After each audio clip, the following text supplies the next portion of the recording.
अगर आप लोग WWE के ट्राइबल चीफ रोमन रेंस के फैन हो तो आपके लिए बड़ी खुशखबरी है, क्योंकि सऊदी अरबिया में WWE के अगले पेपर व्यू के ऊपर रोमन रेंस का टाइटल मैच और ओपोनेंट दोनों हो चुका है। WWE में जेड कारगिल के डेब्यू प्लान को लेकर बैक स्टेज से काफी बड़ी अपडेट आ रही है। ड्रू मैकिंटायर के WWE में फ्यूचर सिचुएशन को लेकर मैकिंटायर का बड़ा स्टेटमेंट आ चुका है। WWE के एक यंगर रेसलर को कंपनी के अंदर बहुत ही बड़ा पुश मिलने वाला है।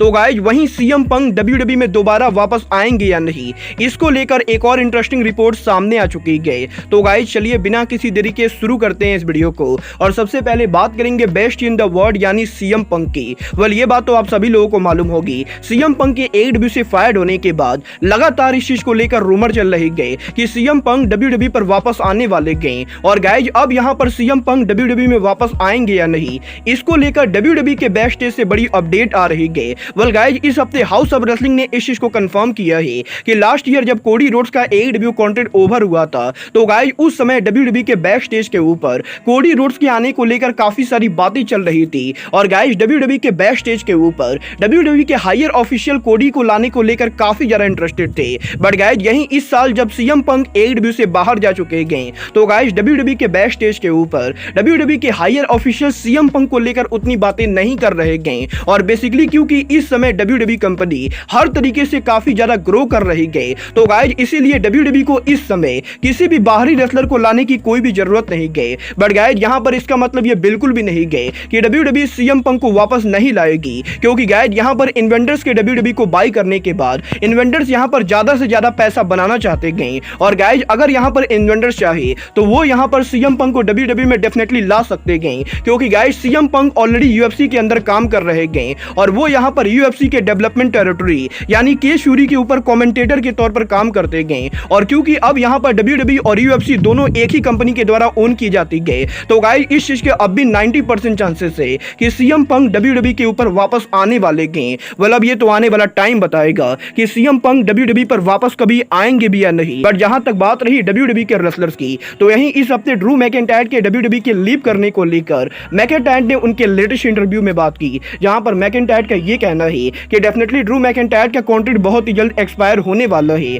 बट गाइस फिलहाल यहाँ पर ड्रू मैकिंटायर उनके फ्यूचर के बारे में बात ना करके बल्कि उनके प्रेजेंट के बारे में बात करना चाहते हैं। और वो यहाँ WWE के अंदर WWE कंपनी की टॉप स्टार बनना चाहते हैं। और जहां तक बात रही ड्रू मैकिंटायर के फ्यूचर में WWE को लीव करने की, तो गाइस फिलहाल तो ड्रू मैकिंटायर का WWE कंपनी को छोड़ के और किसी भी कंपनी को ज्वाइन करने का कोई भी प्लान नहीं है। और गाइस मैकिंटायर ने यह बिल्कुल ही क्लियर कर दिया है कि वो यहाँ पर WWE कंपनी के अंदर ही काम करना चाहते हैं। वेल मुझे इसके बहुत ही तगड़े चांसेस लगते हैं कि WWE और मैकिंटायर बहुत ही जल्द एक और नया कॉन्ट्रैक्ट साइन करेंगे। और गाइस मैकिंटायर WWE को लीव करके AEW या किसी और कंपनी को ज्वाइन तो बिल्कुल नहीं करेंगे। बट जहां तक बात रही AEW की, तो ये बात तो मैंने आप लोगों को ऑलरेडी बता दी गई। AEW के farmer TBS champion Jade Cargill के AEW कॉन्ट्रैक्ट के एक्सपायर होने के बाद जेड कारगिल अब ऑफिशियली WWE के अंदर आ रही गए। और आज WWE के मंडे नाइट रॉ के शुरू होने से पहले यहाँ पर WWE के परफॉर्मेंस सेंटर के अंदर गई थी, जहां पर WWE के परफॉर्मेंस सेंटर के ऊपर आज यहां पर जेड कारगिल ऑफिशियली WWE के ट्रेनर से मिल गए। और गाइस यहां पर ऑफिशियली WWE के बैक स्टेज के ऊपर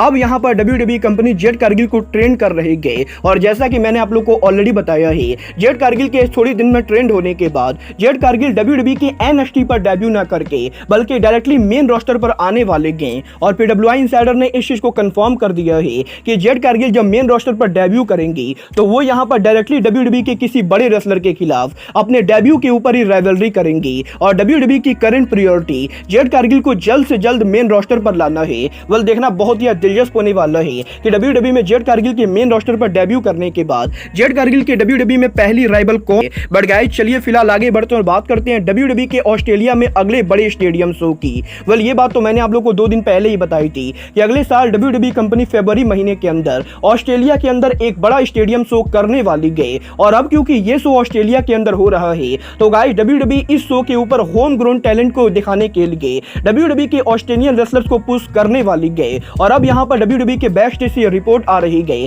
कि ऑस्ट्रेलिया में WWE के उस स्टेडियम शो से पहले WWE का एक ऐसा रेसलर है जिससे WWE के अंदर मेजर पुश मिलने वाला है। और ये और कोई नहीं बल्कि ग्रेसन वॉलर है, क्योंकि गाइस यहां पर ग्रेसन वॉलर ऑस्ट्रेलिया से बिलोंग करते हैं। और गाइस अब क्योंकि WWE मात्र 4 महीने के अंदर ऑस्ट्रेलिया के अंदर उनका डेब्यू करेगी। तो गाइज इसीलिए ऑस्ट्रेलिया में WWE के स्टेडियम शो से पहले WWE कंपनी आने वाले 4 से 5 महीनों के अंदर ग्रेसन वॉलर को तगड़ा पुश देने वाली है और पॉसिबली अगले साल ऑस्ट्रेलिया में WWE के शो होने से पहले ग्रेसन वॉलर WWE के टॉप स्टार बन जाएंगे, जिसके बाद की ऑस्ट्रेलिया में जब ग्रेसन वॉलर उनका रिटर्न करेंगे तो guys home crowd Grayson Waller को चीयर करने वाली है। वेल देखना बहुत ही दिलचस्प होने वाला है कि ऑस्ट्रेलिया में WWE के इस पेपर व्यू से पहले WWE कंपनी ग्रेसन वॉलर को कैसे पुश करती है। बट जहां तक बात रही WWE के फ्यूचर पेपर व्यू की, तो गाइज ये बात तो मैं आप लोग को ऑलरेडी काफी बार बता चुका हूं। WWE कंपनी इस साल सऊदी अरबिया में उनका एक और पेपर व्यू करने वाली है और ये पेपर व्यू WWE कंपनी 4 नवंबर को करेगी। और अब यहां पर इस पेपर व्यू के ऊपर WWE के बिगेस्ट सुपरस्टार ट्राइबल चीफ किसको फेस करेंगे, इसको लेकर बहुत ही बड़ी अपडेट आ चुकी है। गाइस WWE के बेस्ट से ये अपडेट आ रही है कि 4 नवंबर को सऊदी अरबिया के अंदर WWE के अंदर ट्राइबल चीफ उनका टाइटल डिफेंड करने वाले हैं और सऊदी अरबिया में इस पेपर व्यू के ऊपर ट्राइबल चीफ का ओपोनेंट जो रेसलर होने वाला है वो और कोई नहीं बल्कि WWE के former 2 time world heavyweight champion AJ Styles होने वाले हैं। और गाइस करंट WWE के प्लान्स के हिसाब से आने वाले कुछ महीनों के अंदर हमें यहां पर एजे स्टाइल ब्लड लाइन को कन्फ्रंट करते हुए दिखाई देंगे और बहुत ही जल्द WWE के अंदर आप लोगों को एजे स्टाइल और रोमन रेंस आमने सामने देखने को मिलेंगे, जिसके बाद कि नवंबर में यहां पर WWE के सऊदी अरबिया पेपर व्यू के ऊपर हमें यहां पर tribal chief Roman Reigns versus AJ Styles के बीच में वर्ल्ड हेवीवेट चैंपियनशिप देखने को मिलेगा। वेल गाइस आप लोग Roman Reigns versus AJ style देखने के लिए एक्साइटेड हो या नहीं, आप लोग मुझे कमेंट करके बताएंगे। बट गाइस अब आज के इस वीडियो में बस इतना ही, मैं मिलता हूं आपसे अपने अगले वीडियो में। बट गाइस तब तक गुड नाइट एंड बैंग।